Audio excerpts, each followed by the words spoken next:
Hi 1 மந்த்துக்கு முன்னாடி யூடியூப்பில் வந்து நல்லா வைரலாக போயிட்டு இருந்த இஃபா சிக்கன் அதான் செய்ய போகிறேன். ஹஸ்பண்ட் வந்து சபரிமலைக்கு மாலை போட போகிறேன்னு சொல்லியிருந்தனால முன்னாடியே செஞ்சுருந்தேன். வீடியோ போடுறதுக்கு மறந்துட்டேன். அது செய்கிறதுக்கு வந்து 2 தை பீஸோடு சேர்ந்து லெக் பீஸ் எடுத்திருக்கேன். வீட்டில் வந்து சின்னதாக உரல் கல் இருக்கும்ல, அதை வச்சு நல்லா தட்டி எடுத்துக்கிட்டேன். அப்போ தான் மசாலா வந்து நல்லா வரும். மசாலாவுக்கு நான் என்ன எடுத்திருந்தேன் அப்படின்னு பார்த்தீங்கன்னா, தயிர், இஞ்சி பூண்டு பேஸ்ட்டு, மஞ்சள்தூள், மிளகா பொடி, pepper, garam masala, lemon juice, உப்பு, அவ்வளோதான். இது எல்லாத்தையுமே நல்லா மிக்ஸ் பண்ணிவிட்டு சிக்கனில் வந்து கோட் பண்ணிவிட்டு 1 hour ஃப்ரிட்ஜில் வச்சு எடுத்துக்கிட்டேன். ஃப்ரிட்ஜில் நல்லா மேரினேட் ஆனதுக்கப்புறம் நான் வந்து ஃப்ரை பண்ணுறதுக்கு பட்டர் எடுத்திருக்கேன்.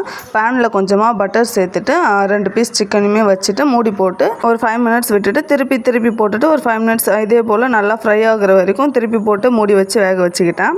இஃபா சிக்கனுக்கு வந்து அந்த முக்கியமானது என்னென்னு பார்த்தீங்கன்னா, அந்த ஒயிட் சாஸ் தான்.